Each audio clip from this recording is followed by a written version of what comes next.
Bonjour tout le monde.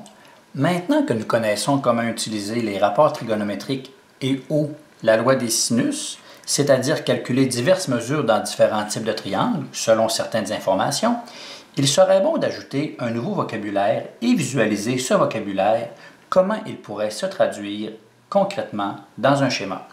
Mais juste avant, voici 2-3 petits détails du passé qui peuvent toujours être utiles. On sait que dans tous les triangles, la somme des angles intérieurs donne toujours 180 degrés. Si nous avons un triangle rectangle avec un angle qui vaut 60 degrés, dans le triangle ABC présenté ici, eh bien si on souhaite obtenir la mesure de l'angle B, la mesure de l'angle ABC, il suffit de considérer cette caractéristique du 180 degrés, prendre 180, enlever l'angle droit, enlever 60 pour ainsi trouver la mesure de l'angle B. On trouverait immédiatement que la valeur de B serait équivalente à 30 degrés. Très facile, vous connaissez ceci. Un brin supérieur, supposons qu'on nous présente un triangle isocèle, c'est-à-dire un triangle qui possède deux côtés congrus, deux côtés isométriques. Eh bien, le triangle isocèle, il n'a pas seulement la caractéristique de posséder deux côtés congrus, il possède aussi deux angles congrus. Si on connaît le sommet de l'angle ici, il est possible de déduire les deux autres angles. De quelle manière? En prenant 180, en enlevant 130 degrés, 180 moins 130, on obtient 50, mais 50 degrés, ce n'est pas la mesure d'un angle, c'est la mesure pour les deux angles qui sont ici. Ainsi donc, prenons 50, divisons-le par 2, et on obtiendrait que pour chacun des angles, l'angle D et l'angle M, la mesure serait de 25 degrés, tout simplement. On peut vérifier en faisant la somme et en revenant à la valeur de 180.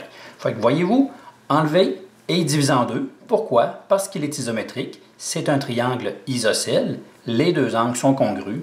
On divise donc la réponse par 2. Effectuons une petite représentation rapide.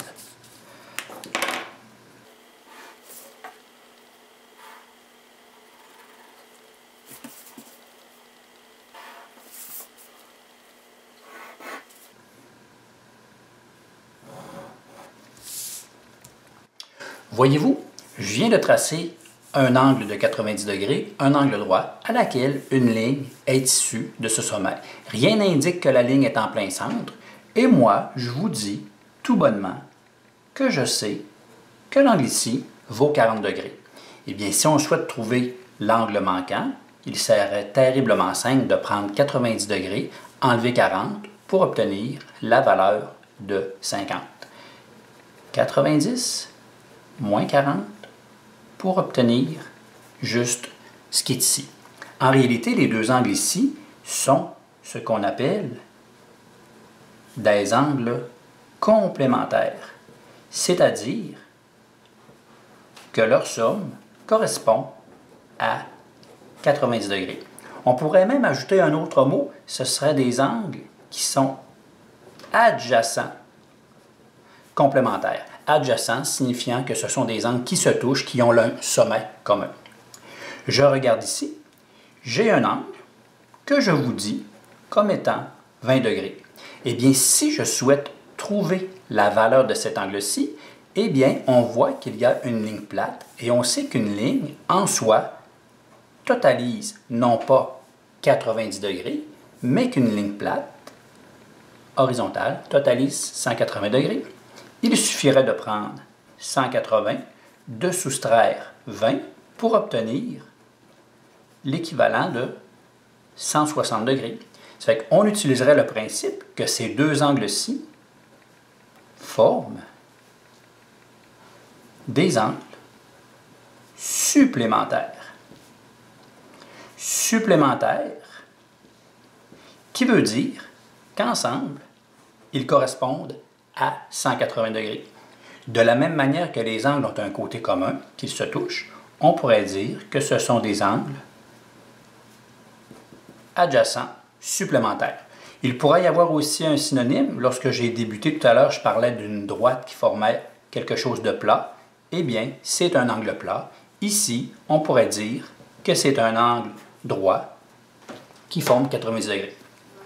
Des petites caractéristiques simples où est-ce qu'un angle peut mener à l'autre en se souvenant du motif et des petites caractéristiques simples qui nous permettent de déduire un angle ou deux autres angles selon la présentation.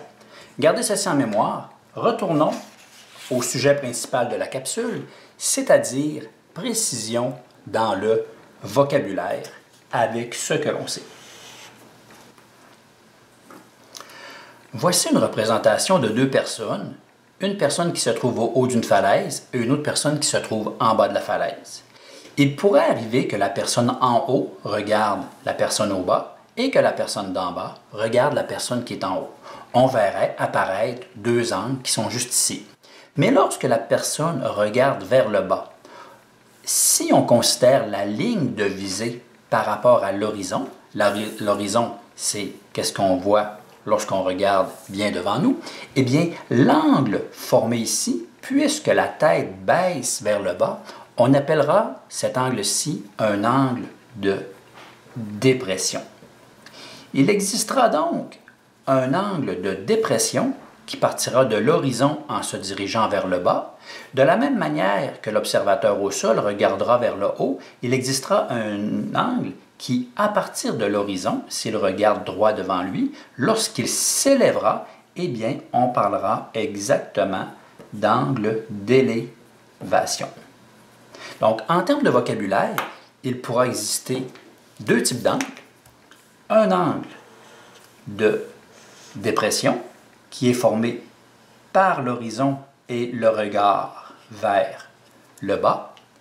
Et de la même manière, si on prend l'horizon et que la personne regarde vers le haut, il existera un angle d'élévation qui serait juste ici. Fait qu'en termes de vocabulaire, ça peut se traduire concrètement. Qu'est-ce qui arriverait? Regardons deux petits exemples. Au bas d'une tour de 85 mètres, Jérémy observe Élise qui se trouve à mi-chemin de cette même tour. OK. Nous avons donc Jérémy qui est au bas d'une tour et on nous parle qu'il n'est pas au bas, directement au pied de la tour. Ça ici, c'est le bâtiment. C'est la tour. Eh bien, Jérémy se situe à quelque part au bas de la tour et avec un angle d'élévation, il observe Élise qui est à mi-chemin. Donc la tour, elle mesure 85 mètres. Et Élise est en quelque sorte au centre de cette tour-ci. Donc si elle est au centre, ça veut dire que sa hauteur correspond à 42,5 mètres, parce qu'on ferait 85 divisé en 2 pour trouver le milieu. Il y a Élise qui est ici, et Jérémy observe Élise selon un angle d'élévation. C'est donc dire que par rapport à l'horizon, le regard de Jérémy, s'il s'effectuait à l'horizontale, lorsqu'il regarde Élise, qui est à mi-chemin, il y a un angle d'élévation de 28 degrés. On pourrait considérer la hauteur de Jérémy comme environ 1,75 m, 1,80 m, peu importe, il faudrait soustraire ici. Mais voyez-vous ce qu'il apparaît? C'est qu'il apparaît un triangle rectangle en lien avec une certaine hauteur, si on tient compte de la hauteur de l'observateur ou si on en fait fi. Mais on voit apparaître un triangle avec une certaine mesure qui serait ici, qui concorderait à 42,5 en soustrayant ceci. Mais on a réellement un angle d'élévation de l'horizon vers le regard qui se porte vers le haut.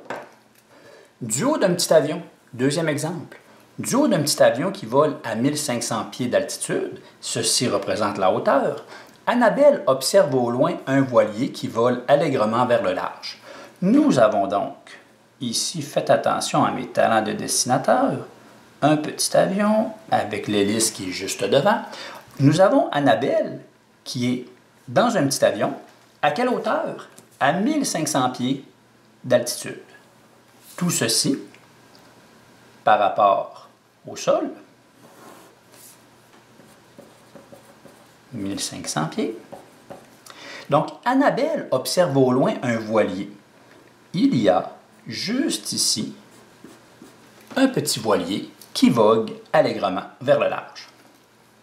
On dit que l'angle de dépression est alors de 42 degrés, c'est-à-dire que par rapport à l'horizon, on observe un angle de dépression.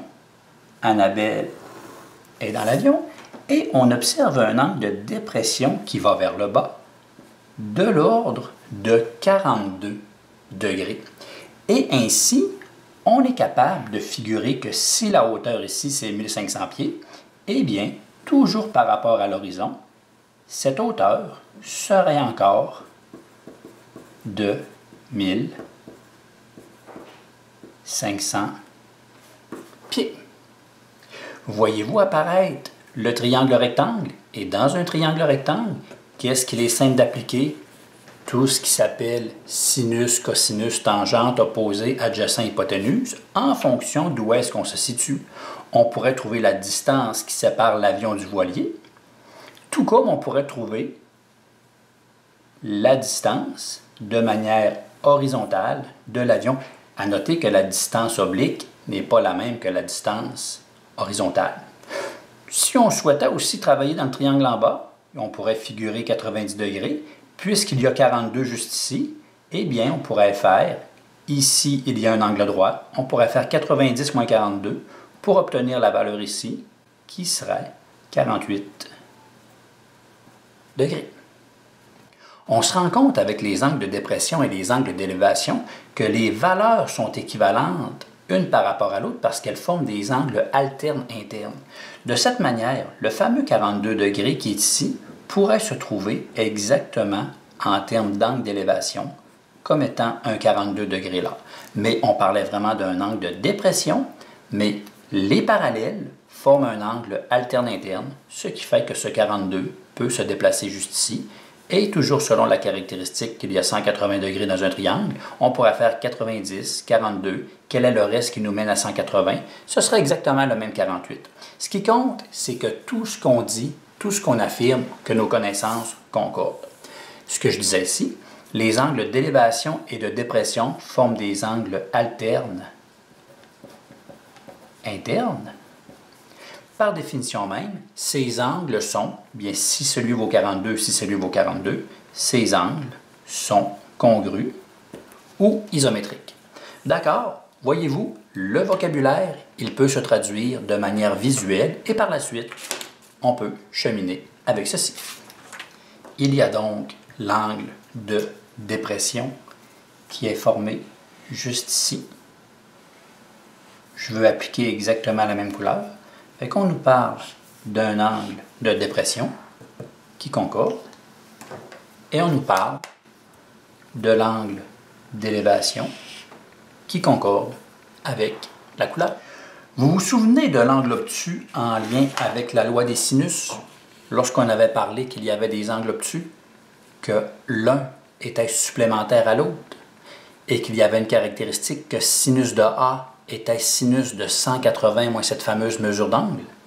Eh bien, il existe d'autres égalités dans le même genre. Et c'est pour ça que je vous dis que de plus, sinus de A est équivalent au cosinus de 90 moins A. Qu'est-ce que ça veut dire? C'est que si on observe un sinus de 50, il faudrait faire 90 moins 50, et cela serait égal à cos 90 moins 50. Cela serait égal au cosinus de 40. On peut le vérifier avec la calculatrice. Faisons sinus 50. Regardons la réponse. 0,76, 60. Effectuons le calcul. Cos de 40. Et on trouve exactement 0,7660. Donc, si cette égalité-ci fonctionne d'un sens, elle fonctionne aussi de l'autre sens. Donc, le cosinus de A serait égal au sinus de 90, le complément de notre angle qui nous mène jusqu'à 90. C'est une égalité qui existe. Cos de 40. Prenons 90. Pas cos de 40, cos de 14. Prenons 90, enlevons 14, ce qui nous donne l'équivalent de 76. Eh bien, cos de 14 est égal au sinus de 76. Regardons, cos 14, qu'est-ce qu'on obtient? 0,9702, selon qu'on arrondit 0,9703. Effectuons le sin. sinus de 76, 0,9702, 0,9703. Donc, voyez-vous, ces égalités-là, on pourrait se dire qu'elles complètent celles qu'on connaissait déjà en lien avec les angles obtus. Si jamais certaines personnes seraient curieuses de savoir pourquoi on observe ces égalités-là, il n'est pas nécessaire de le savoir par cœur, mais simplement par curiosité. J'invente un triangle A, B, C avec un angle droit.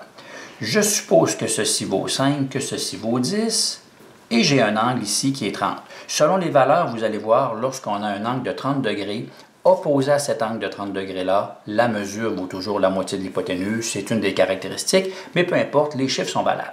Si j'ai 30 degrés juste ici, 90 et 30, qu'est-ce qu'il me manque pour aller à 180 degrés? Il me manque 60, où le 30 et le 60 font 90, 90, 90, on obtient 180 degrés. Bon, j'ai mis des valeurs juste ici. Si on se rappelle, sinus opposé hypoténuse et cosinus adjacent sur hypoténuse, le fameux SOHCAHTOA. Bon, j'ai gardé ceci. Allons voir qu'est-ce qu'il adviendrait si on prenait le sinus de 30. Sinus de 30, c'est opposé sur hypoténuse. Ce serait donc l'équivalent de 5 sur 10. Et si jamais je prenais plutôt la comparaison, au lieu d'être sur l'angle A, si je prenais plutôt la comparaison en lien avec l'angle B et que je regardais le cosinus. Donc, pas le sinus de 30, mais le cosinus du complément, c'est-à-dire le reste, 90 moins l'angle, 90 moins 30, eh bien, le cosinus, on se souvient que c'est l'adjacent sur l'hypoténuse.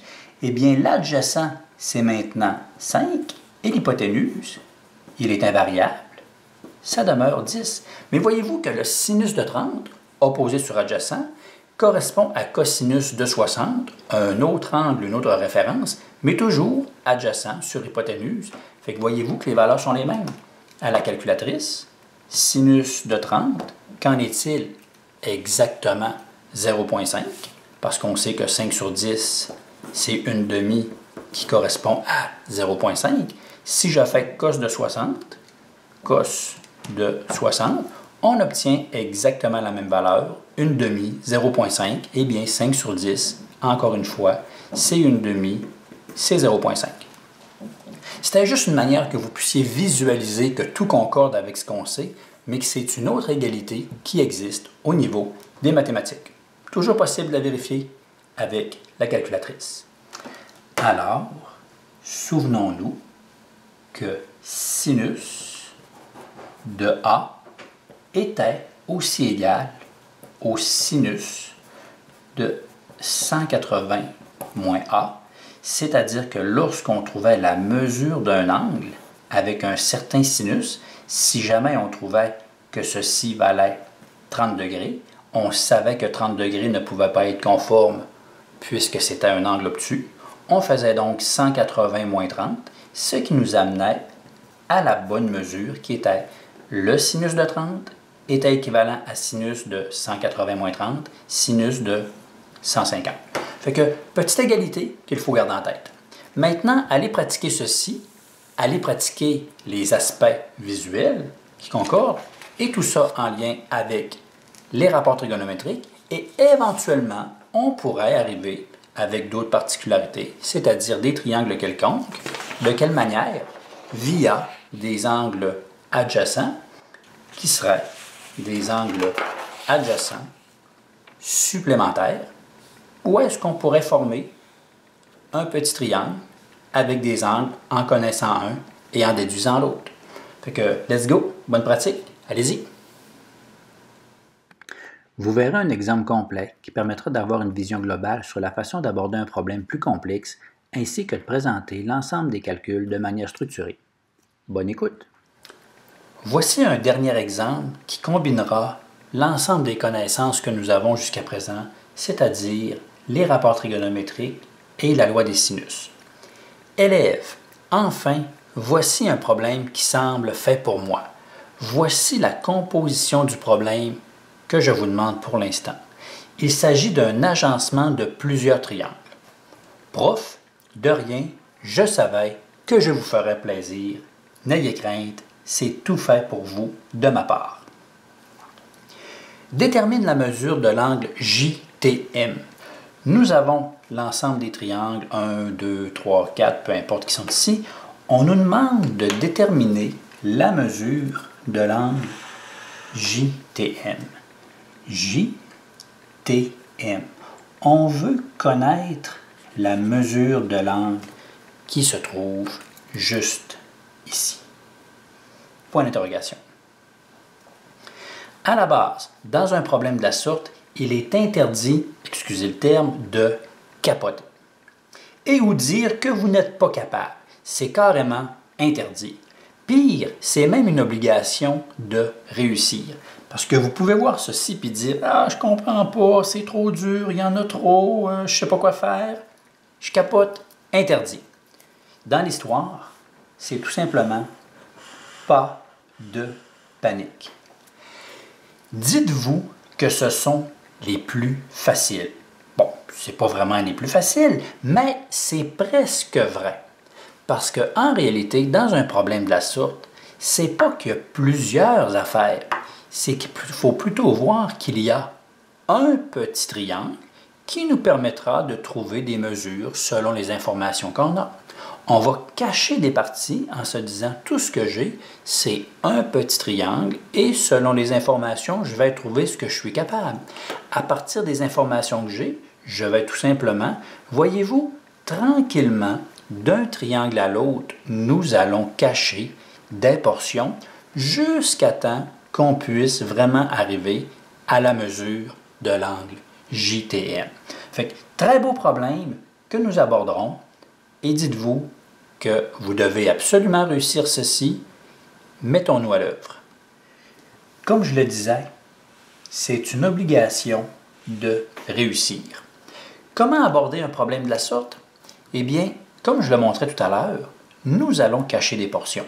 J'ai un triangle rectangle ici, avec la mesure d'un angle, et le côté qui est juste devant cet angle-là, c'est-à-dire qu'on connaît la mesure du côté opposé. Comme nous l'avons toujours fait, d'office, en avant de l'angle de 90 degrés, il y a toujours l'hypoténuse. Et si on connaît l'opposé et si on connaît l'angle, oui, on peut trouver l'hypoténuse en utilisant le rapport trigonométrique qui concorde, c'est-à-dire sinus opposé hypoténuse. Donc, rappelez-vous vraiment qu'il existe SOHCAHTOA. Quand est-ce qu'on utilise le fameux SOHCAHTOA? Bien important, c'est lorsque nous sommes en présence d'un triangle ayant un angle droit. Eh bien oui, on pourrait trouver l'hypoténuse, mais on pourra aussi trouver le côté qui serait juste ici, c'est-à-dire le côté adjacent. Donc dans le triangle de la portion supérieure, avec l'opposé et l'adjacent, allons voir sinus, il y a l'hypoténuse, cosinus, il y a l'hypoténuse. Ah, le tangente. Tangente met en relation l'opposé et l'adjacent. Nous avons l'opposé, nous voulons l'adjacent, nous connaissons l'angle T, le 27. Eh bien, on pourrait déduire la mesure du côté TJ. La mesure du côté TJ, elle est dans le triangle supérieur, mais la mesure du côté TJ, elle est aussi dans le triangle où est-ce qu'on cherche l'angle JTM. Voyez-vous, nous partirons d'un triangle pour tranquillement se rapprocher du triangle qui nous intéresse. Fait qu'on vient déjà d'avoir une piste de solution. Si je m'en viens à l'extrême droite, j'ai deux angles opposés, le 30 décimètres à l'angle. Eh bien, nous n'avons pas d'angle droit. Lorsqu'il n'y a pas d'angle droit, eh bien, c'est la loi des sinus qui s'applique. Je parlais de rapport trigonométrique il y a quelques instants. Eh bien, dans le triangle ici, à l'extrême droite, on pourrait utiliser la loi des sinus. On pourrait associer un angle et son côté, un angle et son côté. Quoique de trouver ce côté-ci ne semble pas très important ou ne semble pas nous rapprocher du triangle JTM. Ça fait qu'au lieu de trouver ceci, on pourrait peut-être faire le choix de trouver le côté qui serait JP. Mais pour connaître JP, je dois associer un angle à son côté opposé, de la même manière qu'on doit associer un angle à son côté opposé. Mais puisque nous avons deux angles, on pourrait facilement trouver celui-ci. Parce que dans un triangle, il y a toujours 180 degrés. Je connais l'angle, je pourrais me rapprocher en faisant le côté opposé à l'angle. Loi des sines, je découvrirai la mesure de JP. Dans le petit triangle ici, j'ai JP dans le triangle extrême droite, mais si je m'en viens de cette manière-là, je connais aussi JP, mais dans un nouveau triangle. En face du 93, qu'est-ce qu'il y a? Il y a le côté qui serait le côté opposé. Et en face du 90, qu'est-ce qu'il y a? Il y a ce qu'on appellerait comme étant l'hypoténuse. Eh bien, voyez-vous qu'avec les informations du triangle JPM, on peut maintenant se rapprocher et trouver l'hypoténuse. J'ai trouvé il y a quelques instants le côté adjacent, j'ai trouvé maintenant l'hypoténuse en rappelant que je suis parti de celui-là ici, JKP, en allant là, Et voyez-vous que tranquillement pas vite, je me rapproche des informations qui sont ici et on pourra terminer par la suite avec ceci.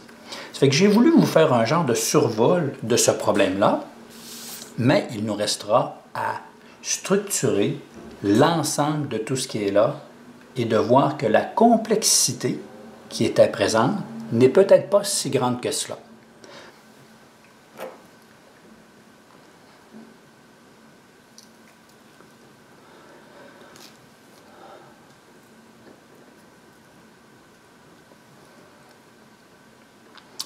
Ce qui me semble le plus facile pour l'instant, c'est vraiment de travailler dans le triangle de la portion supérieure. Je vais l'identifier comme étant le triangle 1, le triangle HJT, ou peu importe. Ça fait que je travaille en premier, juste ici, dans le triangle JHT. Et dans le triangle JHT, il me sera, selon les informations que j'ai, assez simple de trouver la mesure de JT. Pourquoi? Parce que j'ai un angle, son opposé, et je pourrais facilement trouver ici l'adjacent. Ça fait que je vais marquer que pour ma part, nous allons trouver la mesure de JT. Comment allons-nous faire? Nous allons travailler en utilisant les rapports ou la trigonométrie parce que nous avons un angle droit. Bon, OK. J'ai le côté opposé à l'angle, je veux l'adjacent. Nous avons dit tantôt, tout à l'heure, que l'opposé et l'adjacent concordent avec un TOA, un tangente. Allons-y. Tangente de sommet T, tangente de T sera l'opposé sur l'adjacent. L'angle T qu'on sait mesurer 27 degrés dans le triangle qui nous intéresse. Tangente de 27 sera l'opposé qui vaut 24. Parce que vous voyez bien que l'opposé, c'est vraiment 24. Donc, tangente de 27 sera 24 sur la mesure de l'adjacent. Dans ce qui m'intéresse, l'adjacent ici, je vais considérer qu'il s'appelle JT. Je vais l'appeler avec les bonnes lettres, JT. Si on souhaite trouver la mesure de JT, eh bien, plaçons le tout sur 1 de manière à pouvoir effectuer un produit croisé, fois divise trouve, ce qui nous amène que JT est égal à 24 fois 1 divisé par tangente de 27. La mesure de JT, j'ajoute le symbole mesure, sera égale, trouvons avec la calculatrice, toujours s'assurer que vous êtes en mode degré. 24 fois 1 nous donne 24. Pourquoi? Parce que c'est simplement pour effectuer le retour qui nous amène à JT. 24 fois 1, 24, divisé par tangente de 27, ce qui nous donne 47,1. La mesure de JT vaut environ 47,1, les unités étaient en décimètres. J'ai 47,1 décimètres juste ici. Je vais venir sur le dessin. Je place le tout avec une certaine couleur et je me dis que ceci vaut 47,1. Chaque fois que vous trouvez des mesures avec un calcul, venez le positionner sur votre dessin. De cette manière-là, votre dessin prendra forme ou aura de plus en plus d'informations qui pourront nous être pertinentes. Ça fait que nous avons trouvé l'adjacent JT, l'adjacent du triangle en haut, d'accord, mais ce qui m'amène avec un 47,1 qui tranquillement me rapproche du triangle qui nous intéressait, c'est-à-dire l'angle JTM. Je connais 47,1, je connais 30. On voit qu'il y a l'opposé à l'angle, mais je n'ai aucune autre information, donc je ne peux rien faire pour l'instant. On se rappelle que nous avions passé à l'extrême droite, c'est-à-dire que nous étions en quelque sorte dans une deuxième portion de triangle. Allons travailler avec le triangle JKP et voir qu'on peut associer les angles aux côtés et ainsi de suite. Deuxième calcul, toujours avec une structure. Deuxième calcul, nous travaillons dans le triangle JKP. Triangle JKP. Qu'est-ce qu'on s'apprête à faire? Dans le triangle JKP, on voudrait bien trouver la mesure de JP. Pourquoi? Parce que ça nous rapprocherait du centre qui nous ramènerait vers la mesure, vers l'angle qui nous intéresse. Fait que, écrivons, trouver la mesure de JP. Trouver la mesure de JP, il n'y a pas d'angle droit. Quand il n'y a pas d'angle droit, c'est-à-dire que nous utiliserons la loi des sinus. Marquons ceci. Loi des sinus comme étant A sur sin de A qui est égal à B sur sin de B. Je n'ai pas écrit la formule en fonction des lettres de la figure qui était là. Ce n'est pas grave. Par la suite, moi, je vais remplacer les valeurs au bon endroit, mais ceci, c'est seulement le canevas de la formule de la loi des sines qui concorde tout à fait avec ce qui est là. Donc, j'aimerais bien trouver la mesure de JP, mais JP, il est associé avec l'angle K, que je ne connais pas. Le 75 est associé avec quelque chose que je ne connais pas, mais le 25, il concorde avec le 30. Vu qu'on connaît deux angles dans un triangle, nous pouvons trouver la mesure de l'angle K. Pourquoi pouvons-nous trouver la mesure de l'angle K? Parce qu'on sait que dans les triangles, la somme intérieure, 180 degrés, dans un triangle. Selon ce principe, prenons 180, enlevons 25 et 75, enlevons 25, enlevons 75. On pourra aussi dire qu'on enlève le total des deux angles. Dans les deux cas, la présentation est convenable, mais sachez qu'on peut enlever le total des deux, ou enlever un ou enlever l'autre. Mais une chose est sûre, c'est que la mesure de l'angle K avec ce petit calcul deviendra exactement 80 degrés. Ce qui fait que ici, ce n'est plus une valeur inconnue, mais c'est maintenant 80 degrés. Bon, nous pouvons associer le 25 avec le 30 et associer l'opposé avec le 80. Eh bien, allons-y ici, associons 30 dans notre petite formule. 30 sera l'équivalent ou associé avec sinus de 25, de la même manière que l'opposé, JP. Voyez-vous que je ramène les bonnes lettres selon la figure. Je ne laisse pas B parce que B n'a aucun lien dans ce qui est ici. C'est seulement la formule de base. et je dirais que JP est associé au sinus de 80. Proportion fois divise trouve, produit croisé, on trouvera que JP est égal à sin de 80 fois 30.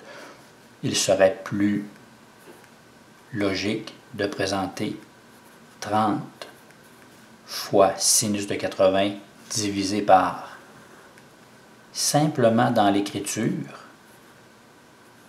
pour ne pas que la multiplication du 30 soit à la fin et qu'on pense que c'est 80 fois 30. C'est le sinus de 80 qui est multiplié par 30.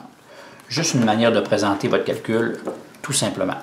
Et en faisant cela, on trouve que la mesure de JP, j'avais laissé le terme mesure, je le ramène à la fin, donne à la calculatrice 30 fois sinus 80 divisé, j'ai mis égal, divisé par sinus de 25, ce qui nous donne 69,9, 69,91 si on arrondit comme il faut, mais comme j'ai gardé au dixième, je vais aussi garder au dixième 69,9. La mesure de JP vaut 69,9 décimètres. J'utilise une autre couleur. La mesure de JP, juste ici, soudainement,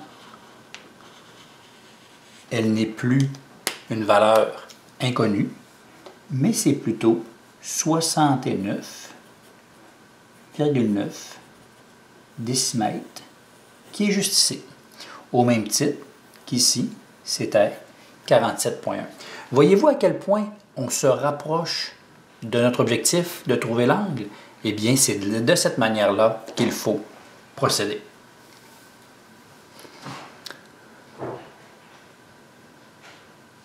Chute! Poursuivons avec la recherche de nos mesures dans le but de trouver la mesure de l'angle JTM.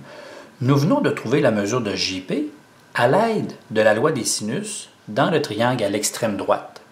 Mais cette même mesure peut maintenant s'appliquer dans le triangle JPM, ici, au centre. Eh bien, avec les informations que nous avons, le 73 degrés, on sait que juste devant, il y a le côté opposé. En face du 90 degrés, comme nous l'avions dit au tout début du problème, il y a l'hypoténuse. Nous connaissons l'opposé et peut-être souhaitons-nous avoir la mesure de l'hypoténuse. Pourquoi? Parce que c'est une mesure qui concorde avec le fameux triangle JMT. Oui, on pourrait trouver la mesure de PM, mais cette mesure ne serait d'aucune utilité. Mais juste pour vous dire qu'il est toujours possible de se débrouiller. Ça fait que allons-y avec la mesure JM dans le triangle, ici, qui serait peut-être le troisième triangle que nous utilisons dans la séquence. Dans le troisième triangle, le triangle JPM, tentons de trouver la mesure de JM. Bon, pour trouver la mesure de JM, on vient de le dire, nous allons travailler avec l'opposé, nous voulons l'hypoténuse, opposé hypoténuse, SOHCAHTOA, sinus, ce sera le sinus qui sera en cause. Sinus de M sera égal à l'opposé sur l'hypoténuse. L'angle M, on sait qu'il mesure 73 degrés. L'opposé, nous venons de le découvrir, c'est le 69,9 sur l'hypoténuse. Voyez-vous, l'opposé de l'hypoténuse, c'est JM. Fait que je vais lui donner la bonne appellation, c'est-à-dire JM. On effectue le tout sur 1 pour pouvoir faire le produit croisé, le produit en croix. 69,9 fois 1 divisé par sinus 73 nous ramène à JM. JM est donc égal à 69,9 fois 1 divisé par sin 73. La mesure de JM sera donc, petite calculatrice, 69,9 fois 1, ça ne change rien, divisé par sin 73, on trouve 73,09. Si on arrondit convenablement, depuis le début du processus qu'on garde au dixième, eh bien, ça nous donnera 73,1 décimètres. C'est un pur hasard si ici c'est 73, ici, on obtient 73,1. Ce n'est pas du tout un automatisme. Bon, une mesure de plus à ajouter sur le dessin. JM 73,1. Je reviens avec la figure ici. JM 73,1 qui est l'hypoténuse 73,1 décimètres. Oui, c'est la mesure de l'hypoténuse dans le triangle qui avait un angle droit, mais on se rend compte aussi que c'est 73,1 dans le triangle JTM. Fait que maintenant, nous commençons à avoir passablement d'informations concernant le fameux angle, mais c'est-à-dire que le côté est associé au sinus de l'angle et le côté est associé au sinus de l'angle. On nous voit là, ici, là, à la toute fin du processus. Fait que, voyez-vous, j'arrive avec le quatrième triangle au niveau des informations, la loi des sines, mais dans la recherche d'un angle qui est juste ici. Fait que je poursuis avec 4. Merci d'avoir écouté la vidéo. J'espère qu'elle aura été utile.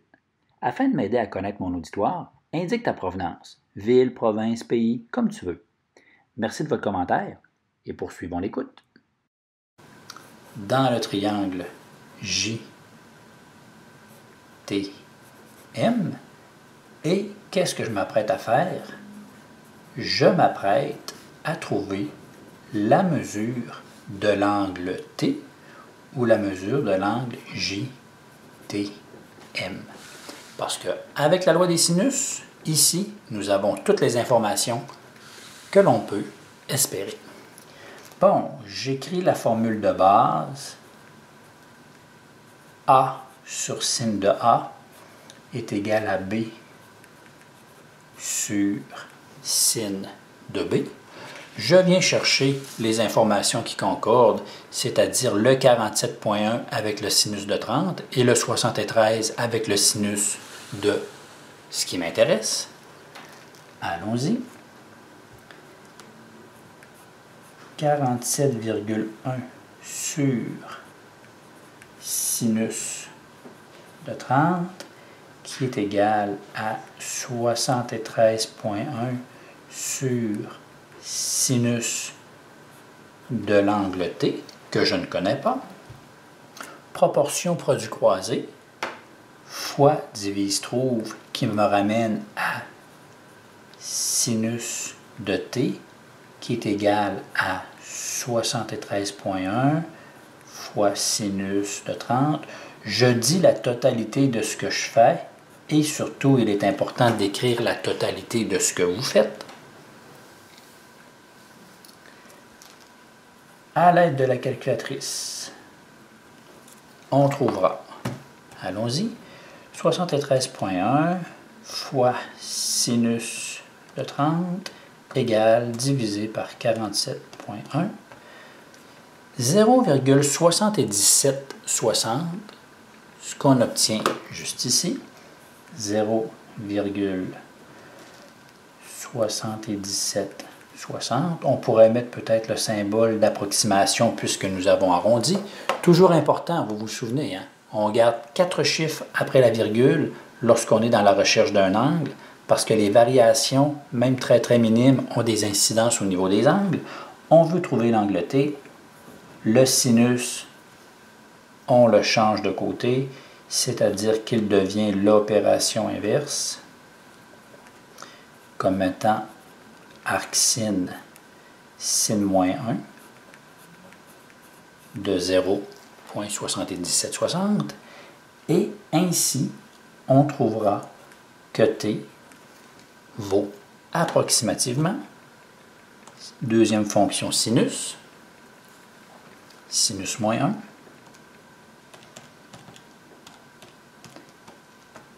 1, et nous avons 50,89, gardons un chiffre après la virgule, on trouve 50,9 degrés.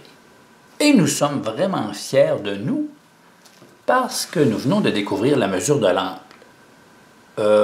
Petit problème. L'angle ici, il ne semble pas du tout être un petit angle, dans le sens que ce n'est pas un angle aigu. De toute évidence, c'est un angle obtus.